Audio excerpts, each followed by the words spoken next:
Good morning. Welcome to the first session of day 6. We're going to talk today about the antidotes to excitement and laxity. We spoke yesterday quite a bit about how the mind can become excited and jump off the object.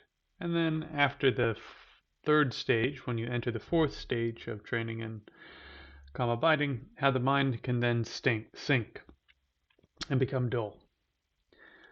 So today we're going to talk about the antidotes to those two problems. The primary problem you're going to be having for quite some time is excitement, the inability to keep the mind on what you're doing. The antidote to this is recollection. So in Venerable Vasubandhu's text on this subject, the fourth obstacle he lists to attaining stabilizing meditation is not applying the antidotes. So you're sitting, you're meditating, and you know what to do, but you just don't do it, right? So what do you need to do? Well, you need to start applying the antidotes for excitement when it's appropriate, and eventually laxity when it's appropriate. The antidote to those two is a combination of mainly two mental factors, but maybe three. The main two are recollection, not forgetting what you intended to do, and vigilance, which is the mind being aware of its own contents and quality.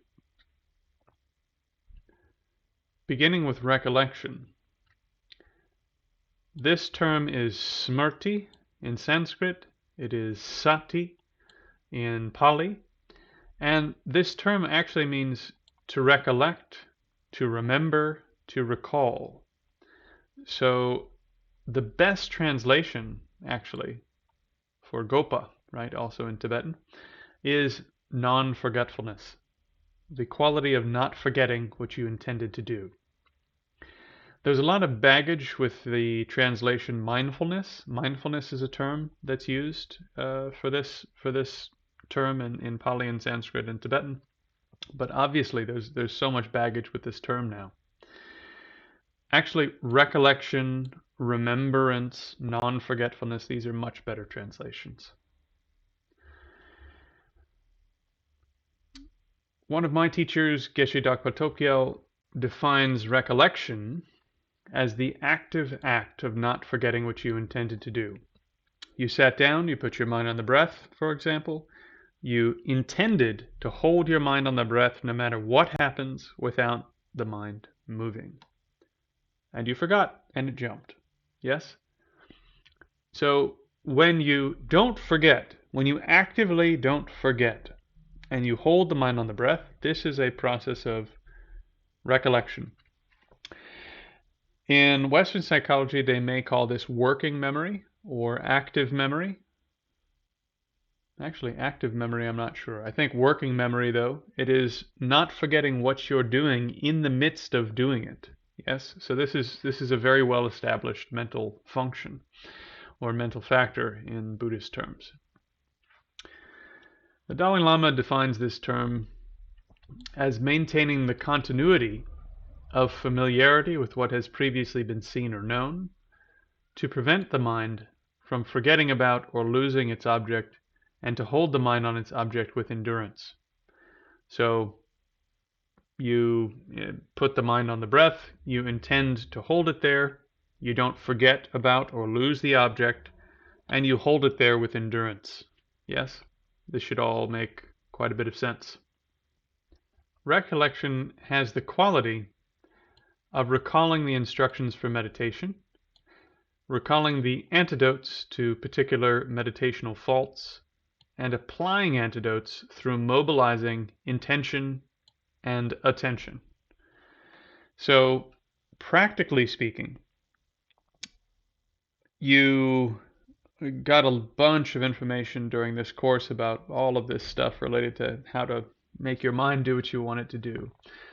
We could consider these in general to be the instructions for meditation. What do I do when I feel like moving, but I should be holding my mind on my breath? Well, I shouldn't move. If you forget that you shouldn't move, you've forgotten the instructions. If your mind is really trying to jump off to do something else and you can't remember that the antidote for that is just forcefully bringing your mind back to the object, using this forceful attention, right? Forcefully bringing the mind back to the object. Boom, boom, boom.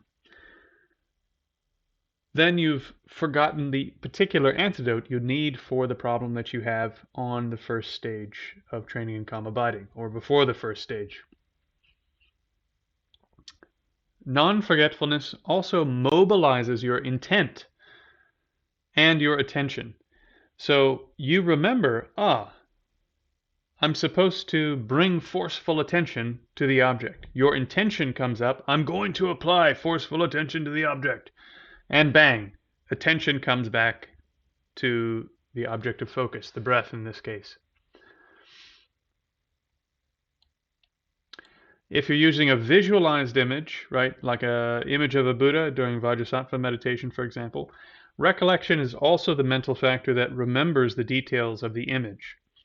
So when you're using a visualized image, recollection is, I would say, in some ways, even more profoundly active than when you're using something like the breath, because you don't have to construct and remember the details of the image.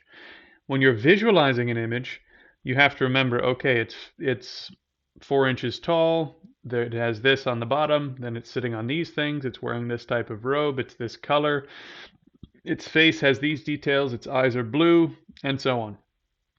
And anytime the mind flags, just slightly flags, something changes. The image changes, and that's losing the object if you're visualizing an image.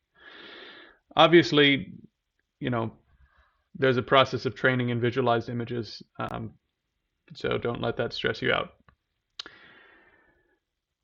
To achieve calm abiding, you need to systematically cultivate recollection, right? So this is different than simply attention. Attention is something that's there in every mental state. Your mind is pointed at something every time your mind is doing anything. Your mind is something that takes objects for a living. That's what its business is. So you have attention all the time. Recollection is something that you don't have. Recollection is a mental factor that keeps the mind on what you actively intended, or actively keeps the mind on what you intended to do. So these are two different things, right? Recollection is not just your attention. Attention is there all the time. Vigilance is a mental factor that notices what our body, speech, and mind are doing. It also not only notices what we're doing, like holding this cup, it notices that we're holding the cup at a tilt. So it notices the quality of what we're doing. It notices if we're holding it firmly or softly, right? So it doesn't just notice what we're doing, it notices how we're doing it. Are we doing it rigidly? Are we doing it gently? And so on. So vigilance is the other mental factor you need to build up strength with in order to be successful in calm abiding meditation. Anytime the mind is operating within the bounds of ethical training, the mind will be cultivating vigilance. Why is this? All week, if you've been doing the Mahayana vows this week, you have set various boundaries on your behavior, right? And at some point, you probably started singing a little bit of a song that popped into your head, and you went, oh, I'm holding the vow not to sing, right? I've done that a couple of times. So this mental factor of vigilance is being trained anytime you're living in an ethical system of some kind. Also, recollection or mindfulness is being trained also because constantly, all the time, you're living in this vow. And so part of your mind has to recall, I'm living in this vow, I'm not supposed to sing for the time being. And if you start singing, this part of your mind goes, wait a minute, I set the intention not to sing, right? Vigilance detects what's going on. Mindfulness immediately goes, I wasn't supposed to do this, mobilizes the intention, and stops the process of singing. So things like vows have this extraordinary function in Buddhist psychology and Buddhist training more generally of building up mindfulness and vigilance in order to prepare you to do meditative training. So it's not that there's something inherently wrong with singing or dancing or any of these things, right? Of course, there is something naturally wrong with killing and stealing and those sorts of things. But there are all sorts of things that monks and nuns, for example, are vowed not to do that aren't negative by nature.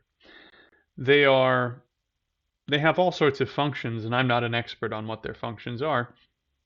But each one of these vows at least has some element, some component of training the mind constantly in recollection and vigilance, being aware of what you're doing and the quality of how you're doing it, and then constantly making adjustments with mindfulness, mobilizing the intent. Oh, I wasn't supposed to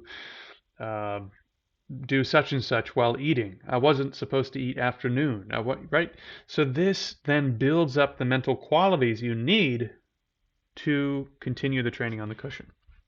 By the way, simulating that type of ongoing mindful awareness is a huge part of what we're trying to do with this course. By creating some additional circumstances in your life, and eventually I hope that you take some vows as well. I hope that you take some vows. I hope that you live in some morality. But if all you're doing is taking these daily activities and slowly transforming them into activities that build up vigilance and recollection, your capability on the cushion will increase. Yes? This is part of the intent for what we're doing. Also, now connecting all the dots, vigilance is highly active, highly active when you're engaged in a physical discipline. Why is this? Why? Why would that be? Why would you need to be very aware of what you're doing and how you're doing it in order to do a kata in Japanese arts, or to do the 37 posture form in Tai Chi? Why would you need that?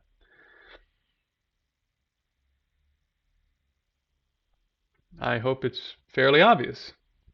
The whole thing is about that. The whole thing is about being aware of what your body's doing, not forgetting what you intended to do, and carrying out what you intended to do.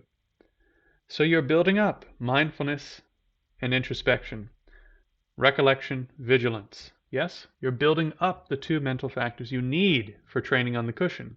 And by the way, you're building them up under a demanding condition where the feedback is very quick. If you make significant errors in what you're doing, someone's going to correct you, or you're going to notice. And so, once again, the feedback you're getting from this activity is very good, very high quality. So this feeds back onto your cushion. In Tai Chi training, this mental factor is called Tīng, and you can read some of the details on that on your own. But the key point of Tīng, it's translated listening or listening skill, is that you're constantly aware while you're doing Tai Chi at a minimum. Although Tai Chi, I would argue, is a process of transforming yourself permanently in this life, transforming the way that you relate with your body, speech, mind, chi, and so forth for this life. So this isn't something you turn on and off. This is something you do all the time, whether you're actively training or you're just sitting around. So Tīng is constantly aware of exactly what each muscle is doing, what your tendons are doing, what your bones are doing, what your organs are doing, what your mind and intent are doing, because mind and intent are very important in Chinese martial arts, and in particular Chinese internal martial arts, shen and yi, right? And then what your qi is doing. Are you dropping it down to the lower basin? Are you opening a series of channels up to the arm, etc., right? So you're becoming aware of the strata of your being with increasing granularity. You're seeing more fine details, and you're seeing broader elements. You're seeing more of it. So very powerful, very, very powerful. Also, Tīng allows you to directly detect the quality of other people's body, intent, and mind, and qi when you're doing things like push hands, right? So very, very, very valuable skill. I would relate it to Venerable Maitreya's approach that was covered in a much earlier iteration of the course, and it's now sort of later on in the notes. But basically, it gives you direct access to the suffering of suffering and the suffering of change. It gives you direct access to the fragility of the body, meaning that you're impermanent. You're eventually going to pass away. And it gives you direct access to subtle impermanence, that the body and mind are constantly changing at a very subtle level, and they never remain the same for even a split second, which is the opposite of how we normally see things through sort of naive perception. In terms of Tibetan training, with these direct experiences of something like the suffering of suffering, suffering of change, for example, and the direct experience of something like actually seeing very, very subtle change happening in the body all the time because of Tīng, because of vigilance of the body, speech, and mind. Now you can use these as a hetu. You can use these as a reason, or a sign, they would say sometimes, to do the type of analytical rumination meditation or vipassana meditation that liberates you from the mental problems that you have. So this is how you can connect all these layers we've built up to this point. The sitting, developing certain mental factors, gaining some capability there. The standing, increasing your vigilance and your mindful awareness during all your activities, but also increasing the power of your posture, right? Which will increase your power on the cushion. Walking meditation, your physical discipline. Each one of these building up the same mental skills in a slightly different environment. Now, having built up these skills and direct experiences of what you are actually like, what your body, speech, and mind are actually like, you can use rumination meditation in the early days, and eventually you can use vipassana and the union of vipassana and calm abiding to gain the ultimate wisdom, according to the Buddhist tradition, of selflessness and emptiness, of subtle impermanence, which actually liberates you from the problem that you're stuck in. The problem of suffering. This liberates you from delusion and karma and ignorance, if you're following the Buddhist playbook. Vigilance is variously translated. If you're reading a bunch of books, you'll see so many translations. Introspection, watchfulness, awareness, watchful awareness, and very recently, Dr. Jinpa, former translator for the Dalai Lama, translated it meta-awareness, awareness of your awareness. Introspection emphasizes the fact that this is a mental factor inspecting internal conditions rather than external conditions, the quality and activities of one's own body, speech, and mind.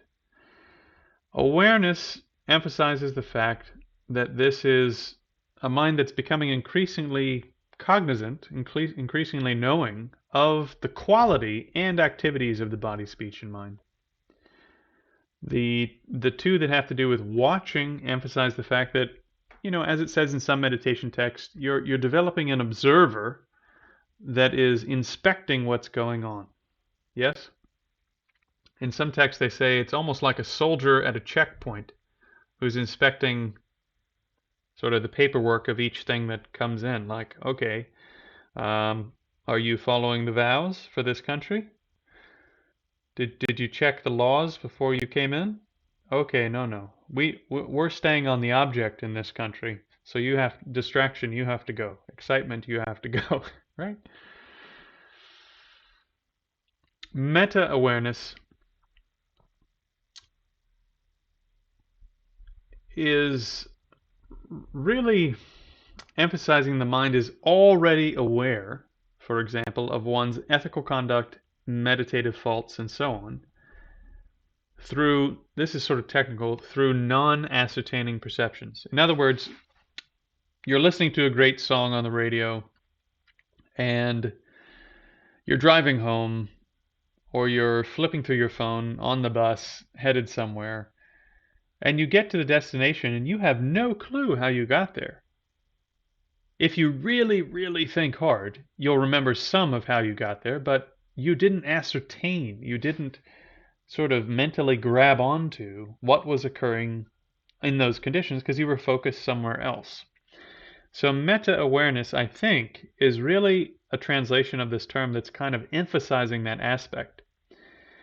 What you're developing is actually increased ascertainment of what was already there in your awareness. What you were already aware of on a subtler level, you're now turning up the brightness so that it's much more clear, and you can see much more of it all the time. Yes?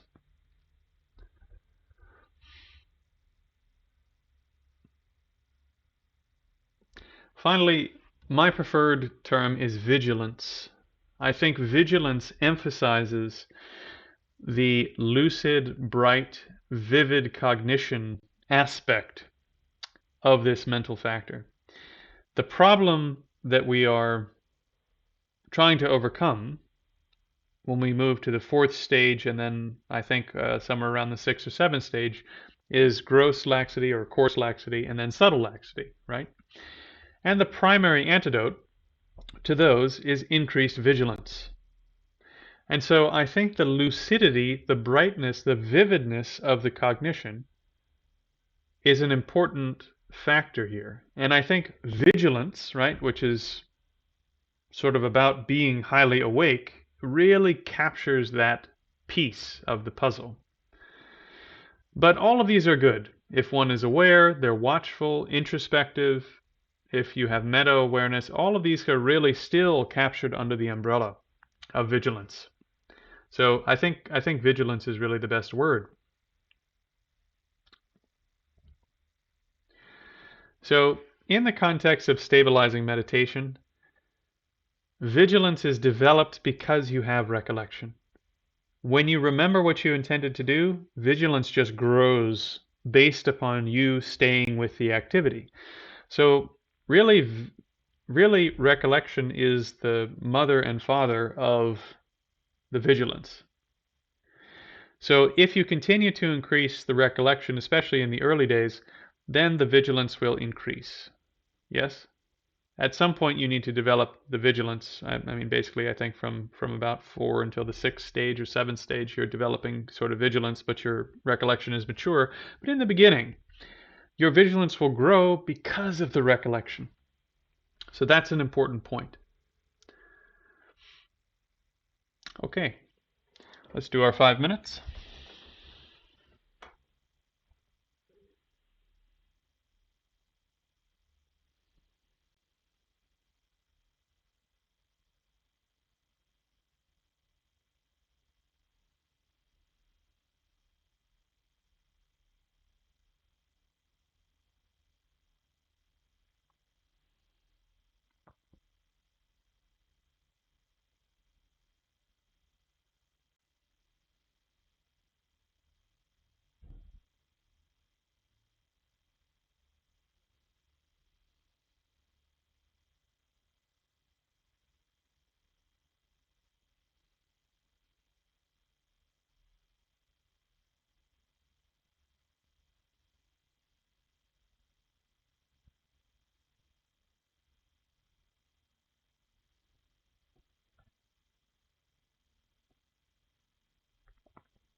May the precious Bodhi mind not yet born arise and grow. May that arisen not decline but increase more and more.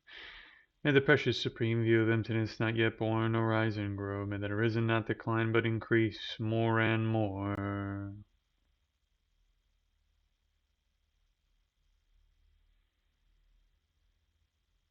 See you tonight.